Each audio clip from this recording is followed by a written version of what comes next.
नमस्कार दोस्तों, आज की हमारी कहानी है ससुर की कमाई। मम्मी जी, सामान की लिस्ट बना दी है।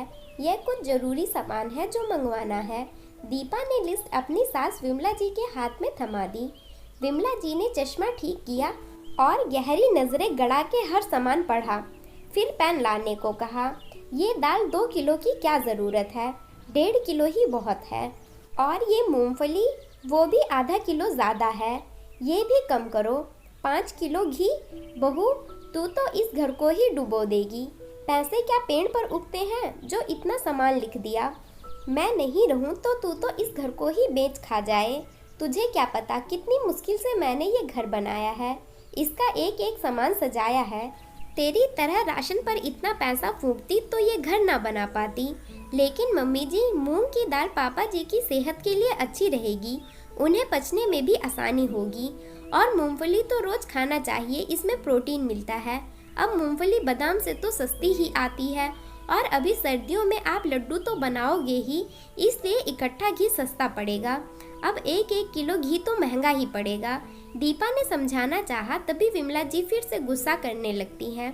तू अपनी गणित अपने पास ही रख, इकट्ठा घी लाना भी महंगा होगा, और तू मुझसे बहसबाजी मत कर। ये मेरा घर है तो मेरे हिसाब से ही चलेगा। जिस तरह सामान हर महीने आता है उसी तरह से आएगा। तू मेरी रसोई में ज़्यादा दखल अंदाजी मत किया कर, अपना खाना बना और मुंह बंद रखा कर। विमला जी के कहने के बाद कोमल फिर से चुप हो गई। फिर ये पहली बार तो था नहीं कि उसे इस तरह डांटा गया हो। विमला जी की तो आदत ही हो गई थी, वो अपनी बहू को अपने पैर की जूती समझती हैं और इसकी बिल्कुल भी कद्र नहीं करती हैं। हर समय ताने देना, अपमान करना उनकी आदत में है। दीपा भी कुछ तो संस्कारों की वजह से सब कुछ सहन कर रही थी, और कुछ उसकी मजबूरी थी। उसका पति राघव ज़्यादा कमाता नहीं था। ससुर मोहन जी की तो सरकारी नौकरी थी, पर राघव ज़्यादा पढ़ा नहीं, तो उन्होंने ही एक बिजली की छोटी सी दुकान खुलवा दी। बस वो उसी पर सुबह शाम बैठता था, पर कमाई इतनी भी नहीं थी कि दोनों जनों का पेट भर सके। घर का सारा मोटा खर्चा राघव के पापा ही उठाते थे, इसलिए वो और दीपा उनसे दबकर रहते थे। इसके अलावा विमला जी की पूरे घर में तोती बोलती थी। वो पूरे घर को अपने उंगली पर रखती थी और सब घर वालों को नचाती थी। विमला जी के एक ही बेटा है।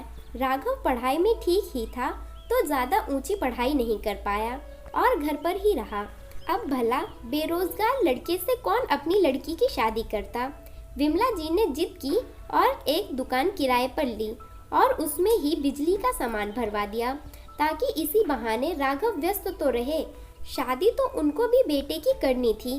कोई भी लड़की वाला आता तो यही कहती, एक ही बेटा है हमारा, आगे पीछे जो भी है सब इसका ही है। कमाई का तो क्या है, दुकान तो चल ही रही है और मेरे पति की भी सरकारी नौकरी है। बुढ़ापे में हमें तो पेंशन मिलेगी, तो आपकी बेटी पर भार नहीं आएगा। वो हमारी जिम्मेदारी से तो मुक्त रहेगी। इतना बड़ा घर भी है और रहने वाले हम 3 लोग हैं। आपकी बेटी आएगी तो हमारे घर पर राज ही करेगी। ये घर, सोने चांदी सब उसका ही होगा। दीपा के पिता ने ये सब सुना तो उन्हें लगा कि उनकी दीपा तो इस घर पर राज ही करेगी, इसलिए उन्होंने हामी भर दी। दीपा को ये रिश्ता पसंद नहीं था, पर उसकी बड़ी बहन मानसिक रोगी थी। पापा मम्मी उसके कारण तनाव में रहते थे। बहुत जगह इलाज करा चुके थे, बहुत सा पैसा भी लगा चुके थे। ऐसे में उनके लिए शादी करना आसान नहीं होगा, पर बेटी की शादी भी तो करनी ही है, और छोटी बहन भी कब तक कुंवारी बैठी रहेगी। सब कुछ सोच समझकर देखभाल करके दीपा के पापा ने हामी भर दी, पर वो ये भूल गए कि लड़की की शादी के लिए घर परिवार और ससुर जी की नौकरी से ज़्यादा ज़रूरी है लड़के की काबिलियत और उसकी कमाई देखी जाए। आखिर लड़की को ज़िंदगी लड़के के साथ ही बितानी है। पति की कमाई हो तो वो ऊपर सर करके चल सकती है, गर्व से जी सकती है। दीपा और राघव की शादी हो गई। शुरुआती दिन तो अच्छे रहे, पर बाद में उसकी सास ने अपने रंग दिखाने शुरू किए। उसकी सास उसकी हर बात और हर काम में रोका टोकी करने लगी थी, जो उसके लिए असहनीय थी। हर बात में वो ये जताने लगी थी कि उसका पति कमा कर ला रहा है, तो उसे सोच समझकर खर्च करना चाहिए। दीपा चाय बनाती तो विमला जी टोक देती, थोड़ा दूध कम डाला कर। दूध आजकल बड़ा महंगा हो गया है। कपड़ों पर ज्यादा साबुन मत घिसा कर। तेरे ससुर जी बड़ी मेहनत से कमा कर लाते हैं। ज्यादा देर तक लाइट पंखे मत चलाया कर। अब बिजली का बिल राघव तो नहीं भर देगा। ये टीवी देखना तो लाइट की बर्बादी है। इन सब से कुछ नहीं मिलता है। दीपा का जीना मुश्किल हो गया था। वो मायके भी कुछ नहीं कह सकती थी, क्योंकि उसके मायके वाले वैसे ही बड़ी बेटी की बीमारी से बहुत परेशान थे। दीपा छुप छुप कर आंसू बहा लेती थी। अब सास तो रोज ही ये जताती थी कि घर उसके पति की कमाई से ही चल रहा है। सच है, जो ज्यादा कमाता है वो सबके सिर पर सवार रहता है। विमला जी के व्यवहार में कोई सुधार नहीं आया और उधर राघव की कमाई भी ज्यादा नहीं बढ़ी थी, इसलिए वो अपना दबदबा बनाए रखती थी। राघव सुबह का गया रात को घर आता था। वो अपनी पत्नी को कभी कहीं घुमाने या सिनेमा दिखाने भी नहीं ले जाता था, क्योंकि थोड़ी बहुत जो दुकान से कमाई होती थी वो दुकान का किराया भरने में ही काम आ जाती थी। और ऊपर से राघव के पापा अपनी कमाई में से पैसा देते थे। दीपा का जीवन एक मशीन की तरह हो गया था। सुबह जल्दी उठो, सारे काम करो, दिन रात सास के ताने सुनो। एक खुली जेल में वो सजा काट रही थी, पर उसके मन को सुनने वाला कोई भी नहीं था। वो अकेले में आंसू बहाकर रह जाती थी। राघव से क्या कहती, वो तो खुद अपने काम से रात तक घर आता था और सुबह जल्दी जाकर दुकान खोल देता था।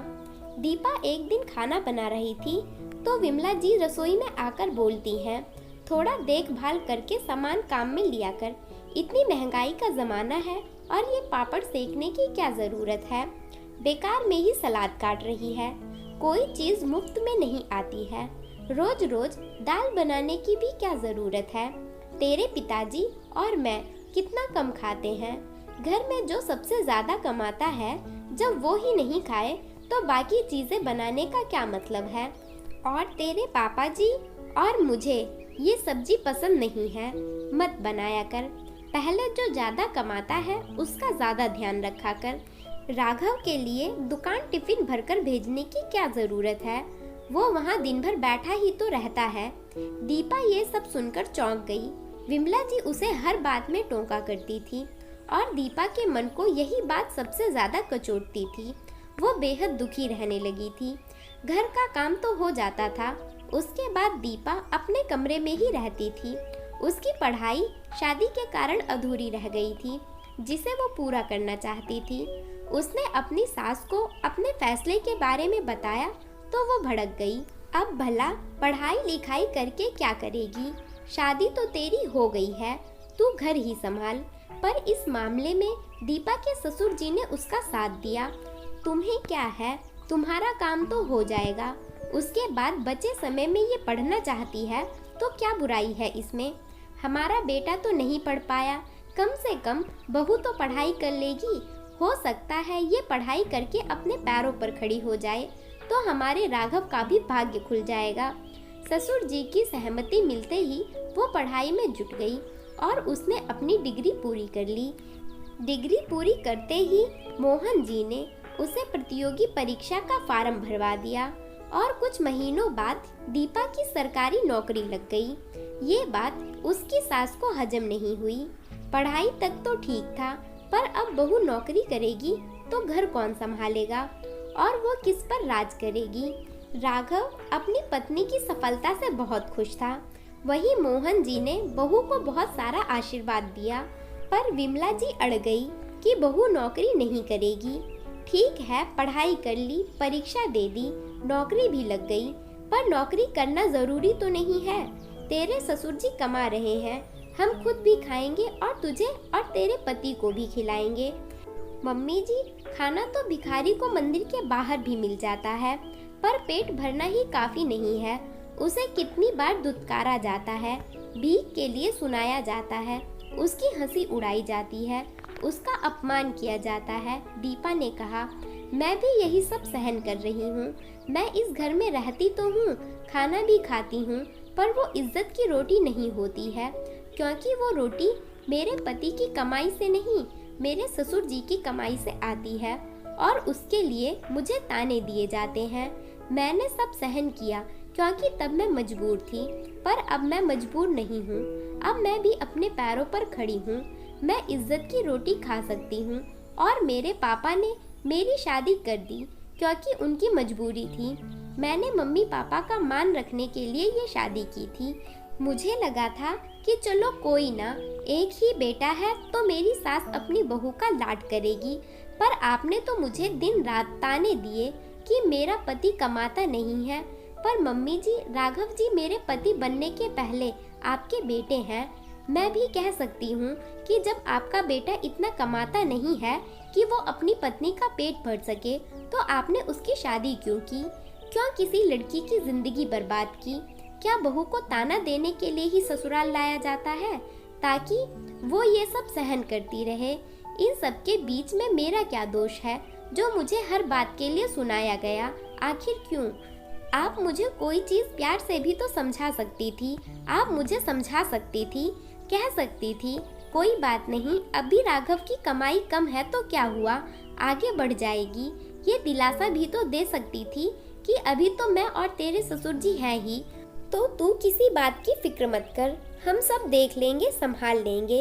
इन सब से मुझे कितनी हिम्मत मिलती, मैं आपकी दिल से इज्जत करती, पर अब मैं और सहन नहीं करूँगी। मैं नौकरी करूँगी और अपना अलग घर लूँगी जहाँ मैं इज्जत की रोटी खा सकूँ। यह सुनते ही विमला जी के पास कोई जवाब नहीं था।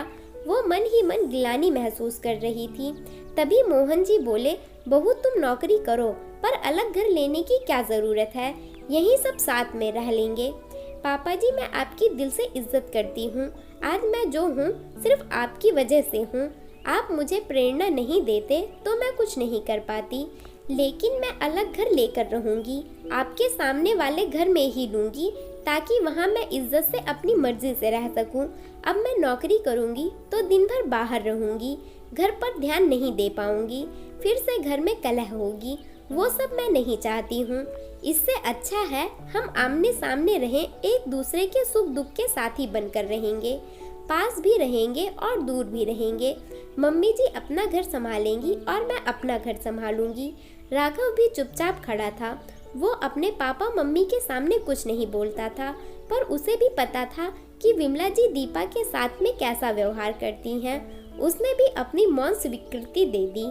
दीपा ने ऑफिस जाने से पहले घर के सामने ही एक घर किराए पर ले लिया और वहां अपने पति के साथ इज्जत से रहने लगी। दोस्तों, बेटा कमाता नहीं हो या कम कमाता हो तो उसका दोष बहू पर क्यों दिया जाता है? सास ससुर जैसे दुख में अपनी बेटी का साथ देते हैं, वैसे ही बहू का साथ क्यों नहीं देते हैं? स्टोरी पसंद आई हो तो वीडियो को लाइक और चैनल को सब्सक्राइब करें। धन्यवाद।